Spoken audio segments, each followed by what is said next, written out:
welcome to this very special episode of TFL's Leaderboard, Hot or Not, and with me as always is our expert race car driver, Paul. Hello, good morning. And we're here today to do a kind of a year-end wrap-up show. Over the last year now, we've tested, Paul, 20 cars. It's been that many, that quick. Yeah, and some of them have been interesting. We've tested everything from exotic cars to the three-wheeled Polaris Slingshot, to even a rail, a home-built rail. Yeah, and economy cars, it's CVT, Honda Civic out there. We're just kind of throwing everything out there and just having fun with it. So today, our show is the top 3 cars that we think we enjoyed the most. And as always, Paul's going to talk about the cars from the race car driver point of view, and I'm going to talk about them from an automotive journalist point of view. So let me get right to it.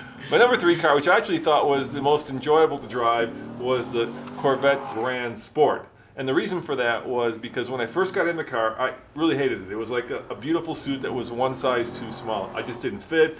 I kind of couldn't look out of it. It was hard to get in and out of. But man, after spending a week behind the wheel, I fell in love with that car. I love the big fat haunches. I love the way that engine had a power band that was, as infinite as the ocean. And I just love the fact that every time I parked somewhere, people would look at it. Maybe because it was canary yellow. You're all about the flash, Roman. Yeah, and it was expensive, right? It was more expensive than that Hellcat over there, and it had a lot less horsepower, but it had usable power.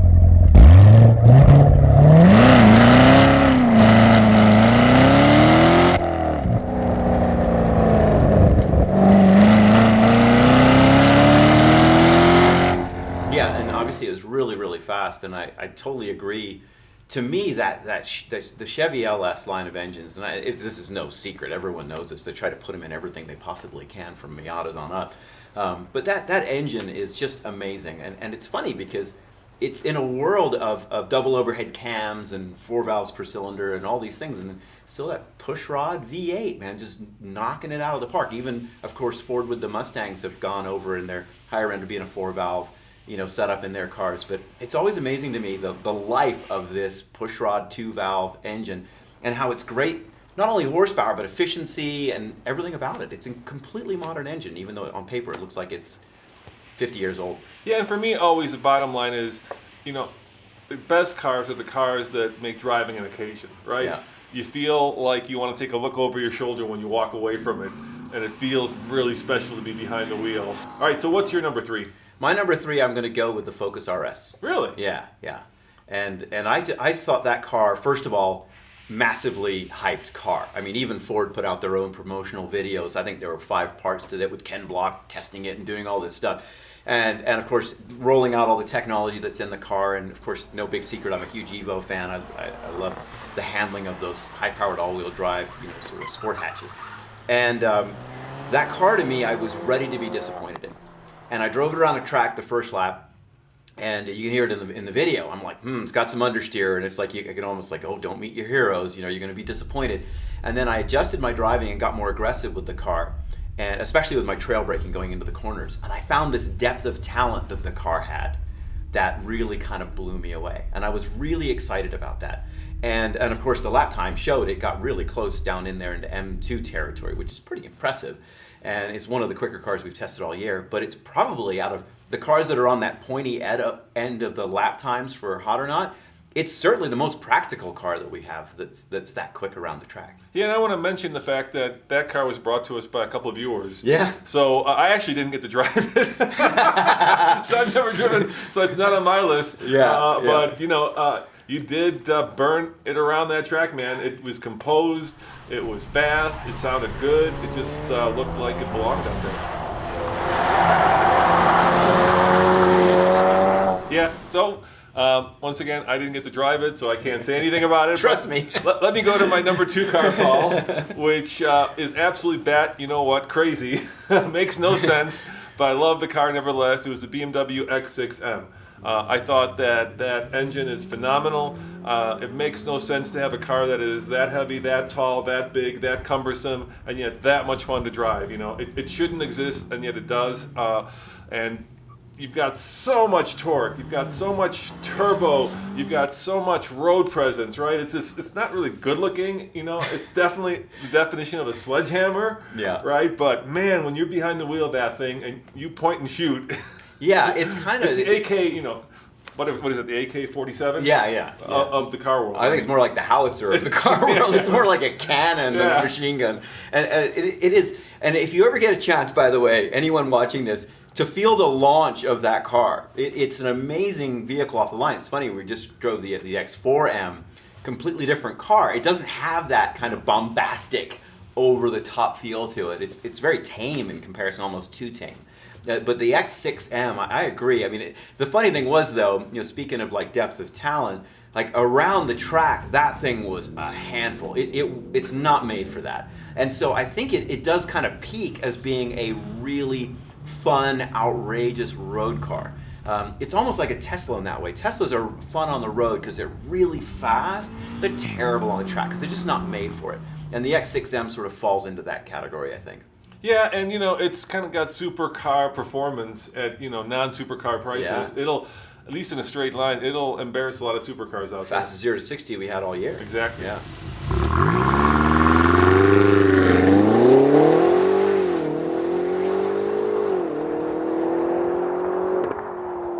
All right, so what's your number 2? So number 2 is the M2. Oh, okay, I like that. Yeah, and the M2 and the Focus RS both to me I almost could interchange them. They were both really good. The M2 though to me was like this massive relief of BMW's return to form, and so that is why that car to me is so significant. Because as someone that spends a lot of time in M3s, M4s, M5s, M6s, XCMs, all the M cars I drive quite frequently, and don't particularly like, by the way. I just don't think they have that fine, wonderful feel at the limit that M cars have always been known for. But the M2 has it.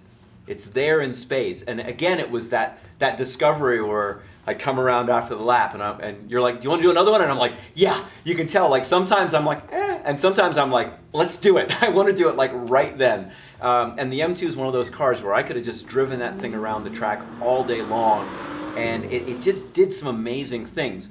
And it launched out of corners with such poise that I think I mentioned in the video that I only ever usually feel a balanced launch like that out of an all-wheel drive car, or out of a 911 can do that too because it's rear engine. But the M2 has this really well-tuned chassis for going around a track. And the engine was very responsive for a turbocharged engine, even at altitude. Yeah, and I love that car as well. It didn't make my list for one simple reason. It's almost too balanced. When you're what? Is that a thing, Roman? It is a thing. Let's face it, the way that most of us use cars is like we're driving them to the grocery store to work, right? And we're stuck in traffic. And all that you're talking about means nothing in that situation, right? Yeah. And so if you're going to have a car, at least on the road, I want it to be loud and obnoxious and cool and special and not just well balanced. So yeah, if you're going to go track on the weekend, hell yeah. Yeah. If you're going to go drive it and go canyon carving, hell yeah. But for the most time, it's just a little too sedate. Yeah, and it is all about driving it at the limit. As soon as but that's almost a compliment as well as in your case. You're saying it's not something that appeals to you, but it does have that amazing breadth of range that it has, where it can be like this boring kind of commuter car, but it's kind of fun knowing that within the lamb there's a lion hiding within it too.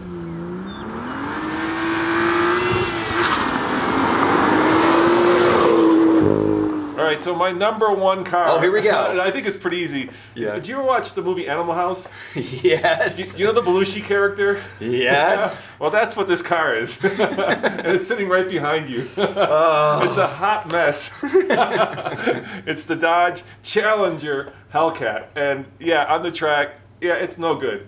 But as a car, there's just something about it. It's like that character, right? Where it's just so over the top, such a hot mess that you can't help but love it. Charming along the way. Yeah, exactly. There's just something about that charming it makes no excuses. It does outrageous things, and yet it's charming, and yet it's makes you feel about as special as you can feel driving a vehicle. And I think that's partially because it's obviously the most powerful American car. It's the ultimate expression in my mind of the American muscle car. So it's, that's America back there. That is. As much as it gets. It doesn't have enough tire. It doesn't have enough chassis. It probably doesn't have enough gears, right?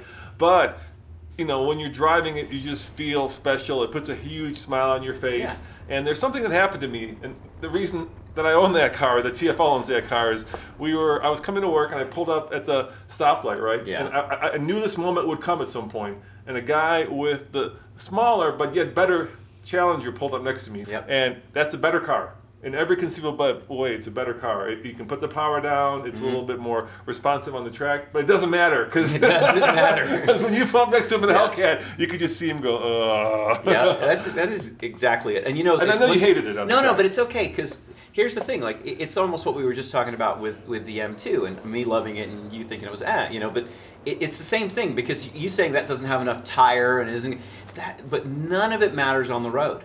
None of it matters on the road. It's actually more fun to have less tire on the road. Let's be completely honest here. Most road cars today have way too much grip to enjoy on the road. And because if you're going to drive them and enjoy them, you're at speeds that are dumb and you just shouldn't be doing it no matter who you are. You'll kill yourself. You can't or somebody do it else. on the road. Yeah. And so that's what's fun about like a Morgan three-wheeler. It has little motorcycle tires all the way around. So it has no grip. So you're driving around just trying to keep up with someone on a mountain road in a minivan, but you're having a blast at that pace because your car doesn't have a lot of grip. And keep in mind, this is coming from the man who burned through the rear tires on that in about 5 minutes.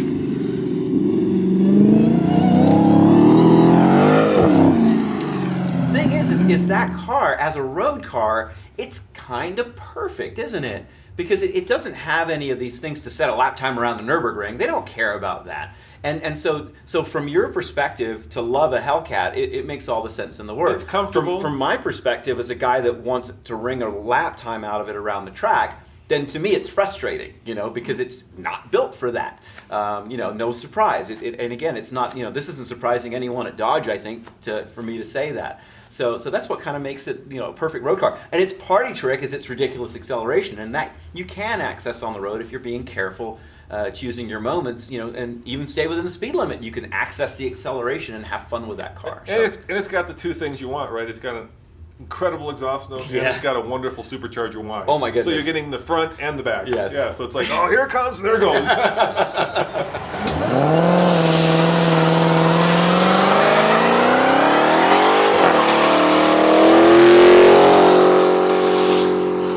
All right, so what's your number one car? All right, my number one car is going to be the former track record holder. It's definitely the 2001 Porsche Turbo. Really? That's interesting. Absolutely. The 996 Turbo. That car was so good. I mean, that car to me was, and of course it got beat by the Corvette. We just did that recently. But barely. But barely. And of course the Corvette, I'm like, it's fast, but it ain't fun.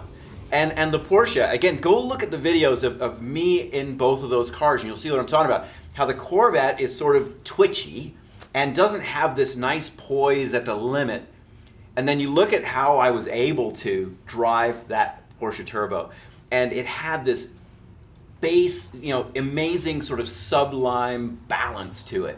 At any moment, anywhere around the track, never understeered, never oversteered. All it did was these nice, tidy little drifts. Had that beautifully tuned engine that was making what was about 455 at the wheels. It was tuned, and it was lowering springs and R888 tires on it. So it was a really simple car, and of course, about half the price of most of the cars that are at that end of the. Yeah, you could pick that thing up all day long for $35,000 to $40,000. Exactly. All day long. Yeah, and the mods that are on it are like $2,000 worth of mods. Yeah. But the driving experience on that car was just about what I would call perfect.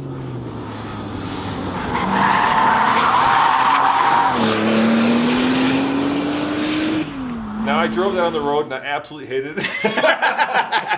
The ride was too rough. The clutch, you need to be like a world bodybuilder to use, right? It was the heaviest clutch I've ever used. It didn't have to have that. No, but it had it. But it had it. Yeah. And, it was also wrapped which is fine, but We could have wrapped it yellow like the Corvette. Maybe that would have made you happy. Yeah, it was a nice car, but once again, the balance was certainly toward the track and not to the road. So I really struggled with that That's car. why we're both here. Yeah, and I get out of it, and I was like, "Here, Harvey, take the thing." Yeah. Thank you. That was enough. Oh my goodness, that thing was just magic around the track, and it was so much fun to drive, and it was super consistent, and again, it was one of those ones where I was just smiling the whole lap. You It was rocked fun, it! did I? So, all you manufacturers out there, we're looking to hopefully set the record under 1 minute, right? Yeah, Right now yeah. the record is at like 101 something. Yeah. But there are certainly cars that have that potential out there. And the other cool thing is, while it's a small track, one of the things that you always point out is, if the car is a minute car on our small track, it'll be the same amount on a much larger track. So it is a real good crucible to test these Totally vehicles. works. I've gone and do it, and I challenge any of you, if you don't think what I'm saying is true, but go look at our track versus the track test stuff that is done at VIR or at the Nürburgring or wherever there's benchmarks. Even look on Top Gear's leaderboard. Look at that, and you'll see the relevance. Our cars sit in the same position and have roughly the same gaps between them as anything I've ever looked at. And we did that in the very beginning because we had access to this track. Like, is this going to be a good track to use? And we found it's a perfect track to use. Yeah, so it just because it's not bigger or longer doesn't mean that we're not getting the same results. That's right. It's just the difference would be, a little bit longer in terms of time on a longer track. That's it. And Lime Rock, for instance, is a 1 minute track. Yeah. It's just a little higher average speed, so it's not unusual, and it works really, really well. And I can say also with myself driving many of these cars on other tracks too, that all the same traits that we feel on our track, I feel on the other track. So they're exactly equivalent. So I have a wish list for all you manufacturers out there. Bugatti, are you listening?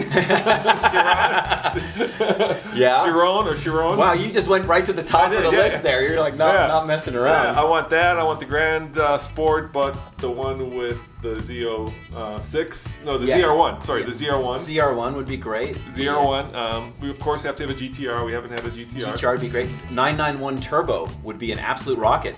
GT3, GT3 RS. Any of those would be rockets. Of course, 488 Ferrari. Any McLaren. Any McLaren. Give us any McLaren. Any McLaren would be amazing around our track. And I think it would be really cool actually to kind of make this jump into the supercar realm around the track and see what kind of gap we start producing under a minute with those cars, because I think we can get down in the 58s or 57s even. So all you manufacturers, we've got the track, we've got the driver, we just need the car. And for all you guys watching this, thank you very much for watching, for hanging with us for this last year. And thank you, Paul, for taking the time and kind of ringing these cars out. I think I'm the one that should be thanking you for letting me take these cars and ring them out. It's been really fun. As always, this is Roman. And this is Paul. Saying thanks for watching. Remember, check out TFLcar.com for more news, views, and real-world reviews. See you guys next time. Ciao.